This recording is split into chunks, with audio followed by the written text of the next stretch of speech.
Hey guys, Tyler here. So, for this video, I'm responding to a person that's called ChristRighteous.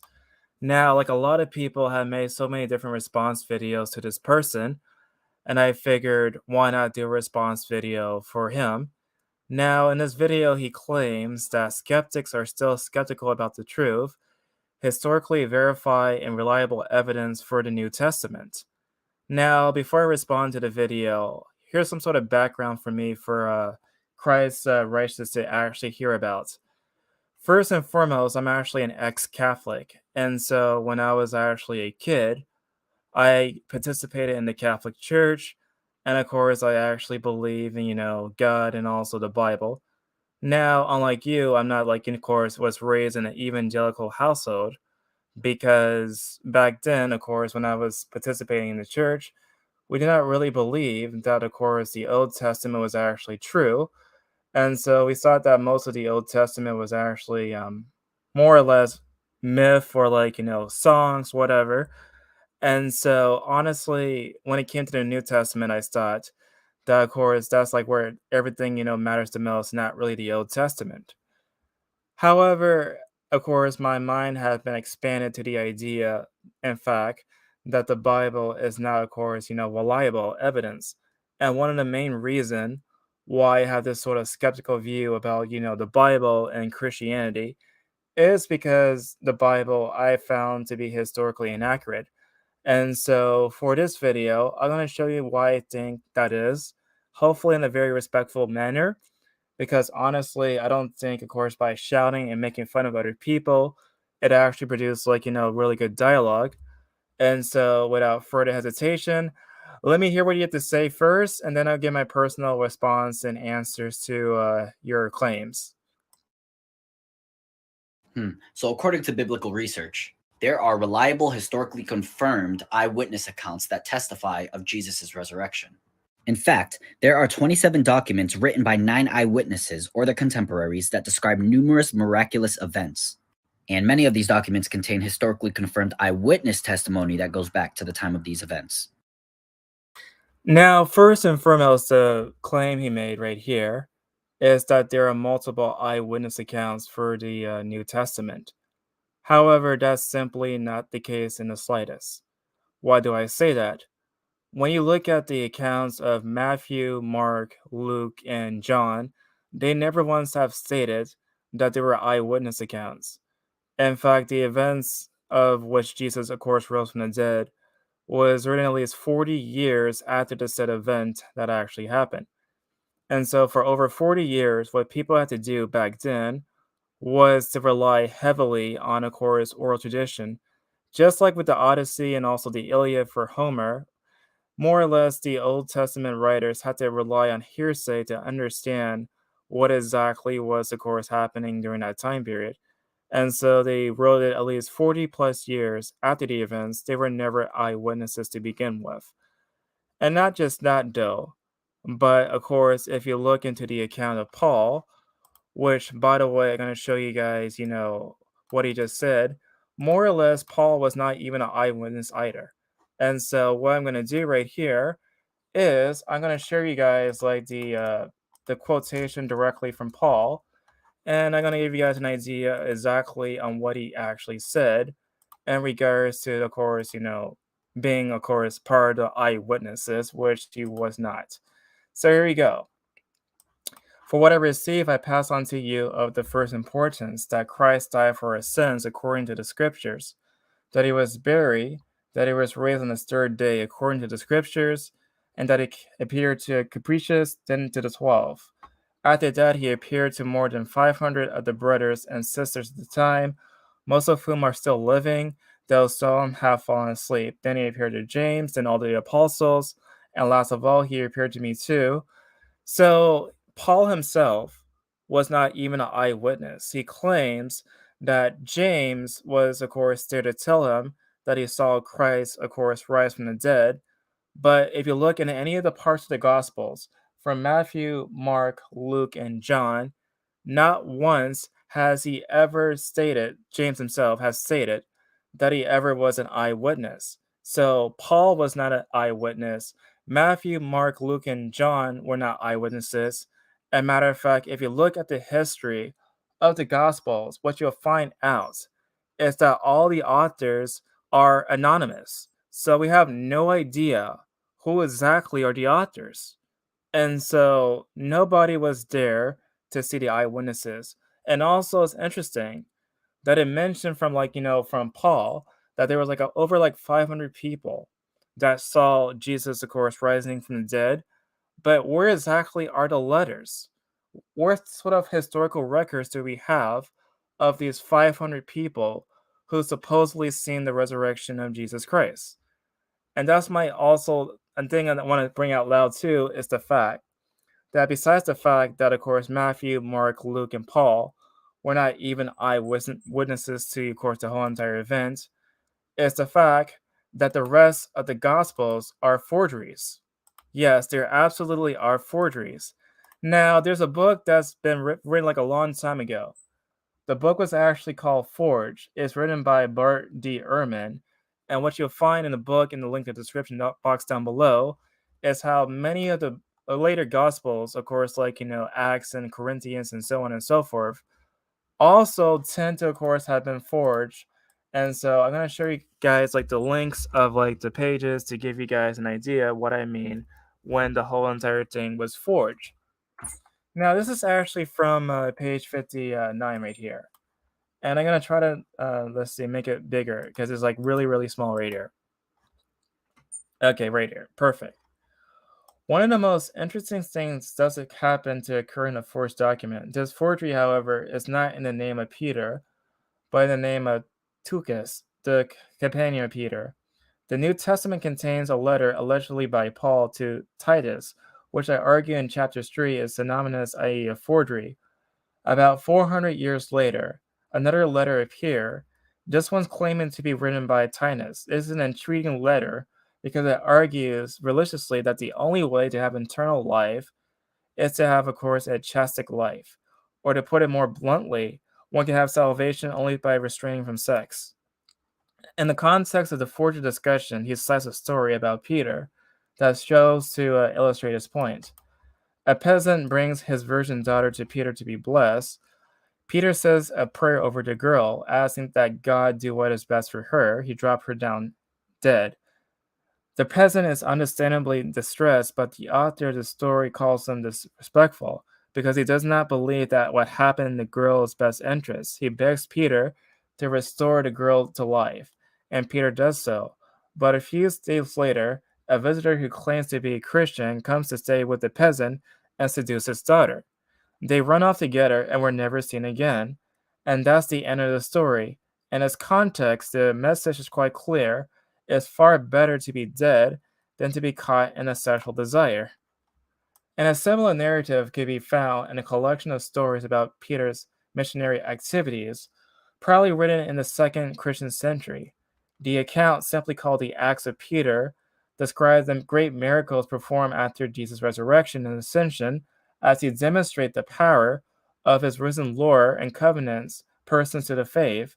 In one of the stories, Peter is talking to the gathering of Christians in his home on a Sunday that he brought up a group of sick people for him to heal. But someone in the crowd asked Peter why he won't heal his own daughter, who has been lying paralyzed in the corner. Peter assures his guests that God has the power to heal the girl, should he do so. To prove his point, Peter orders the girl to arise and walk naturally, and he does so, but he orders her to return to her corner paralyzed. The crowd is both amazed and distrained. Peter then tells the story of his daughter. When he was young, Peter learned a vision of God. If he retained from healthy, he would lead many astray. She apparently was beautiful as a child, and as an adult, he would entice men to sleep with her. So more or less, it's a lot of details in the book. I'm not going to read all the pages, obviously, but more or less, almost half of the Gospels are considered to be forgeries. And so let's see a bit more from his video because he says that the Gospels are true, so he probably has some more claims. So let's see some more parts of the video. And the evidence demonstrates that the narrative is not invented, not embellished, or the product of deception. Now, we know that. Like I said, more than half of the Gospels are considered to be forgeries. And so they are kind of, in a sense, a product of like deception. This because the New Testament documents meet all 7 tests of the historical reliability questions. And we recently went through the historical test. The link will be down in the description below. So, according to the New Testament documents and what has been verified, we know that 1, the documents are early, most of them written between 15 to 40 years later, well within 2 generations of the events. 2, they can. Well, if you say it that way, it kind of shows to me that the people were not even there. Like I said before, if there was actually evidence of these people seeing the resurrections, why do the writers of the New Testament have to rely on like these sort of accounts that were written like, 2 generations, like decades, generations after the whole entire event? Because James was not there at the resurrection, neither were the 12 disciples, neither were Peter, neither were the 500 people that went, who saw Jesus. Like, none of these people who have visions of Jesus ever went there in the slightest. And so, why should I trust, like, people were there, even though, like, there was, like, no people in the scriptures that were actually there to witness what happened? Contain eyewitness testimony. 3, they contain independent eyewitness testimony from multiple sources. Again, just because a book claims that there's like, 500 people that saw Jesus' body does not mean that they actually went to the tomb and saw Jesus' body. The book itself did not claim that they were actually eyewitnesses. So, also, what's interesting to me, besides the whole entire point, that they claim that there was like over 500 people that, saw what happened. Let's do a quick comparison of the various accounts of the resurrection, because if you actually compare the various accounts of the resurrection, what you'll find out is that they rely heavily on like contradictions. So this is from Matthew chapter 28. So I'm going to share the screen with you to actually show you the various accounts of the resurrection, okay? Because even if you look at the resurrections of Jesus Christ, almost every last one of them are very much contradictory. So, on chapter 28, it says, after the Sabbath, at dawn on the first day of the week, Mary Magdalene and the other Mary went to look at the tomb. There was a violent earthquake, for the angel of the Lord came down from heaven, and going to the tomb, rolled back the stone and sat on it. His appearance was like lightning, and his clothes were white as snow. The guards were so afraid of him that they shook and became like dead men. The angel said to the women, do not be afraid, for I know that you were looking for Jesus, who was crucified. He is not there, he has risen, as he said. Come and see the place where he lay. Then quickly go to tell his disciples, he has risen from the dead, and is going ahead of you into Galilee. There you'll see him. Now I have told you. So right here in this whole entire passage, we could see that there was actually a violent earthquake, and that of course Mary and the other Mary went to the tomb to see like the resurrection of Jesus' body. Let's look at Luke 24 to see like the other account of the resurrection to see if it actually lines up. So Luke 24, chapter let's see, 1, let's see right here. So on the first day of the week, very early in the morning, the women took the spices they had prepared and went to the tomb. They found the stone rolled away from the tomb, but when they entered, they could not find the body of Jesus. While they were running about this, suddenly 2 men in clothes that gleamed like lightning stood beside them. In their fright, the women bowed down with their faces on the ground. But the women said to them, why are you looking for the living among the dead? He is not there, he has risen. Now, note for this whole entire quotation right here that there's like, actually no sort of, accounts of like any sort of like earthquake or whatever for this passage right here. So that's kind of crazy. That's like no sort of passage about the earthquake. And that, of course, is the women's like like a reference to Mary, but like in this passage, there's like no reference to an earthquake. And so let's go to Mark right here to actually compare what he does in Mark. And so right here we go. Like the whole entire passage from Mark. When the Sabbath was when the Sabbath was over, Mary Magdalene, the mother of James, and like Salim brought spices so that they might go to anoint Jesus' body. Very early on the first day of the week, just after sunrise, they were on their way to the tomb, and they asked each other, "Who rolled the stone away from the entrance of the tomb?" But when they looked up, they saw the stone, which was really large, has rolled away. As they entered the tomb, they saw a young man dressed in white robe sitting on the right side, and they were alarmed. "Don't be afraid," he said. "You are looking for Jesus the Nazarene who was crucified. He has risen. He is not here. Go see the place where they have laid him." Now, this one is different. There is like no earthquake, and the other two passages right here, it has the two Marys, and also it has like the Salim, the guy right here. It's like there are like three different people in this passage right here in comparison to the last two. And plus, there was like no earthquake in this passage right here. And here's like the final thing, like the very final thing that I want to bring up right here. So the final thing I want to bring up right here is this other passage right here.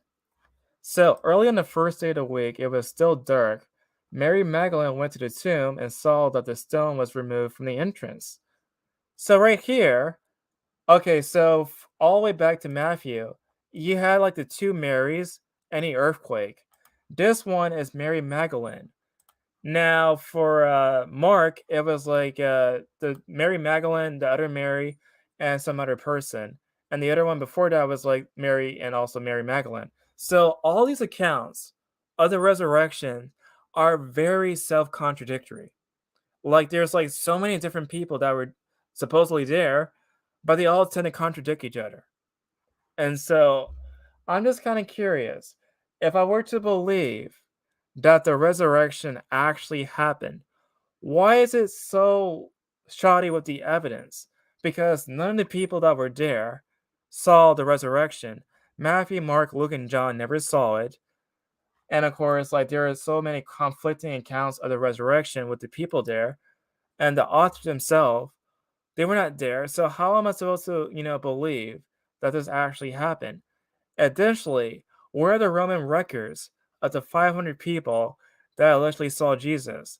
Because that would be actually great if we have like 500 documents of people just writing down that they saw Jesus just rising from the dead. But anyway, let's get back to the video. Let's get back to the video and see like what he had to say again. So 4. The New Testament documents are written by trustworthy people who taught and lived by the highest standard of ethics and who died for their testimony. 5. The New Testament documents. I mean, so many different people die for beliefs, but it doesn't mean that the beliefs are true. I mean, every single day when I watch the television, right, I see like a lot of people dying in the name of Islam. However, just because there are like a lot of people that die in the name of Islam doesn't mean that Islam is somehow true. When people, are skeptical about claims, they're skeptical of the claims within holy textbooks, right? And so, just because some people have died for their belief does not mean that therefore the belief is somehow justified. Documents describe events, locations, and individuals corroborated by archaeology and other writers. I mean, you could say the exact same thing about Spider-Man. I mean, Spider-Man is in New York. New York is a real place. Therefore, Spider-Man must be a real person. Now, I'm not saying that, of course, Jesus is not a real person. Of course, I do acknowledge that Nazareth and these other places like Bethlehem are historical events. However, just because there are historical events or historical places does not therefore mean that the events that happen in those places did actually happen. Like I said earlier, none of these people were eyewitness accounts. And of course, like when it case for like the historical documents for Jesus, none of them are reliable either. Let's take a look at Josephus, for example. If you look at the documents of Josephus, what you'll find is a claim that there was actually an historical Jesus. However, when you look at the document from the historians, they have found that there actually are forgeries within that document. And so, how can I supposed to trust that, of course, like Josephus is a very trustworthy like document? But not just that, though, but also like Josephus was like years later after Jesus supposedly died. And so again, just because there are historical places doesn't mean that the events actually happen. 6. The documents describe some events that enemies tacitly admit are true, and we call this enemy attestation. Like I said earlier, like Josephus is a forgery. So even if you were to point to Josephus, that's not evidence either. Like I said earlier. And lastly, 7. The documents describe events and details that are embarrassing to the authors and even to Jesus himself. Now, what does this tell us? Well, these historically confirmed eyewitness documents tell us the following story. 1. At the time and place, and in the manner predicted by the Old Testament, Jesus arrives in Jerusalem and claims to be the Messiah. He teaches profound truths and, according to numerous independent eyewitnesses, performs. I don't think you really know what the word eyewitness mean. Like I said earlier, the authors Matthew, Mark, Luke, and John was not even there. Like, of course, like the 12 disciples, they were not even there. Like all these, like when he says like eyewitness accounts, he doesn't really know what eyewitnesses are. None of these people have claimed to have seen Jesus during the resurrection. Not the 12 disciples, not Paul, not the 500 people supposedly. So, again, unless, of course, the documents, actually were from first-hand accounts, we cannot really trust the New Testament as evidence of the resurrection happening.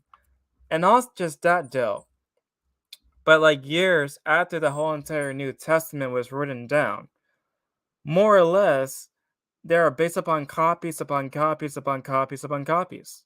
There's like no original text of the New Testament that was actually, of course, preserved. And the oldest copies of the Old Testaments that we have is more or less really bad shape. And all the old manuscripts of the New Testament also are very contradictory to each other. When scholars put together, the documents of the Old Testament, the New Testament, and they just compare it together, right? They have not ever, they have found, various contradictions of, the various things that they have said in the New Testament. And so, no, none of these people are eyewitnesses accounts, and the New Testament is not reliable. Performs 35 miracles, some on groups of people, and then rises from the dead. 2. Once cowardly and unbelieving eyewitnesses suddenly begin to boldly proclaim Jesus' resurrection. Again, doubting Thomas is only described in the Bible. Is there evidence of a doubting Thomas in real life that actually, is not inside the Bible? Again, I would like to see some evidence of a doubting Thomas outside the Bible. However, just because, the Bible said that there was, a doubting Thomas, doesn't mean that, of course, we have evidence of a doubting Thomas. That's evidence of a claim. There's, a huge difference between evidence and claim. A book can claim that there is actually, doubting Thomases in the Bible. However, if there's no such documents from the past of a doubting Thomas, then how can we say that there were actually people that doubted, Jesus if we have no such documents? That's my question. In the face of persecution and death. Now, misguided people may die for a lie that they think is true, but they will not die for a lie that they know is a lie. The New Testament writers were in a position to know the real truth about the resurrection. 3. In the very city of Jesus' death and tomb, a new movement, called the Church, is born and quickly spreads by peaceful means on the belief that Jesus has risen from the dead. Now, this is difficult to explain if there was no resurrection. I mean, people, believe in various things that may not have evidence for it. Like for the case of Elvis Presley, what happened to him was that there were many people who also thought that he also, rose from the dead. And then many people, at some point thought that Elvis Presley was still alive from the dead, even though there's evidence, of course, of him just dying. And so people, have, interesting perspective. Now, I think the main explanation onto why people thought that Jesus may have rose from the dead, like for starters, the Bible has claimed that, of course, they put his body in a tomb. However, I haven't spotted any single historical document outside the Bible that actually shows that they actually put Jesus' body in a tomb. And the normal practice for the Romans back then was the fact that more or less they dumped the body of the crucified person into a mass grave. And so it's entirely possible that they possibly have dumped Jesus' body into a mass grave after they crucify him on the cross, right? And so more or less, I would assume that the main reason why people have attributed a lot of different things to Jesus is because they were influenced by him. But in some cases, there are cases of different cults that pop up that deify very famous people. Like I said earlier, with Elvis Presley, he was deified after he died. And so, if the historical Jesus is to believe, then it's entirely possible that that historical Jesus, over a period of time, was deified to be a god. It doesn't mean that Jesus is a god. It means that Jesus may have been a historical person. This is- How could Christianity begin in a hostile city like Jerusalem if Jesus' body was still in the tomb? The hostile Once again, there's no evidence outside the Bible that he actually put his body in a tomb. The Bible is to claim that they put the body in a tomb. And so, again, if there's any sort of historical documents that proves otherwise, that they actually put his body in a tomb, I would love to know. religious and government authorities would have exposed Christianity as fraudulent by exposing the body of Jesus. 4. Thousands of Jerusalem Jews, including Pharisee priests, abandoned 5 of their most treasured beliefs and practices to adopt strange ones after converting to Christianity. 5. Saul, the most well-known enemy of the church, is suddenly converted and becomes its most prolific proponent. He travels the ancient world to proclaim the resurrection, suffering persecution and martyrdom. If there was no resurrection, then why did the greatest enemy of Christianity suddenly become its greatest leader? I mean, Paul just have, of course, a hallucination of Jesus. That's why, of course, he followed Christ. But the thing about Paul, though, is that he had very misogynistic views about women because he thought that Paul was that Jesus. What am I saying right now? Sorry, but he more or less stated that women should not speak in churches. And honestly, that's a very problematic, thing that Paul has did when he was alive. And like you were saying earlier, he also, attacked the churches and did all this sort of stuff. That is true. And so of all the people he just listed out loud, Paul's the only one that was actually, a verified historical person. Otherwise, there's no such evidence of Matthew, Mark, Luke, and John being real people. We have no idea who exactly are these sort of people. And so, also, let's take a look at something that I want to bring up right now in regards to the Last Supper, because I want to further emphasize the point that you cannot really trust the New Testament as historical fact. So here's the quotation of the Last Supper of Jesus Christ, right? So I'm gonna skip some of the passages right here. While they were eating, Jesus took the bread and had given him thanks. He broke it and gave it to his disciples, saying, "Take it and eat it. This is my body." Then he took a cup and then he gave thanks, gave it to them, saying, "Drink from it, all of you. This is the blood of the covenant, which is poured out of many of the forgiveness of sins. I tell you not to drink it from this fruit of the vine until now, that the day I drink it with you in my Father's kingdom." Now, of course, this whole entire concept of the Last Supper is why many Christians celebrate the Eucharist, right? which more or less what they do is like they drink the body and of course eat the bread of Christ. And like for the Catholic in my form of faith of the Catholicism, right? They thought that kind of stuff was literal for some strange reason, but honestly is not of course like literal for the Protestant at all. And so there's something that kind of bothered me too, besides this whole entire notion that there was like no eyewitnesses for the resurrection. It's the fact that when I like compare like the whole entire idea of the Eucharist with like the ancient myths, like the Mithras kind of cult in the past, that I noticed that there's like some sort of connection between like what the Mithras people have done in the past, and also of course like what they did with the whole entire Eucharist for the Christian belief. And so, without further hesitation, let me read out a passage that comes directly from Britannica, which goes into like a lot of details, like what kind of stuff they did in the past for the mistress belief. And so, right here, it says, let me try to go up a little bit more. I think I kind of skipped it right here. But more or less, like for the practices of the mistress people, what they did was they actually ate some sort of bread and wine during the celebration.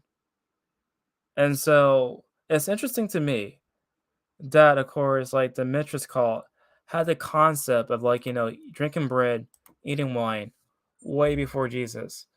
And so I'm kind of curious, how much did the Mithras cult actually just inspire, of course, like what happened with the Eucharist? But anyway, getting back to the video, Why did he willingly suffer persecution and death? 6. James, the skeptical brother of Jesus, suddenly becomes convinced that his brother is the Son of God, and then he becomes the leader of the church in Jerusalem. He later suffers martyrdom at the hands of the high priest. Now, we all know that family members can be the most difficult people to convince to our religious viewpoint. I mean, yeah, because if you were, to accept the religious belief, like if you don't accept the religious belief, like in a lot of cases for families, like what they would do is to try to just ostracize the people who have doubts about their own personal beliefs. Whereas I never heard such thing from many people who are not, religious. In fact, they try to be, as open-minded as possible. And so, for some strange reason, like the Jehovah's Witnesses or like, the Scientology people or whatever kind of cult, always tend to just ostracize people for a different belief system. And it's the same case for some Christians because some Christians would also kick out people who do not share their belief system.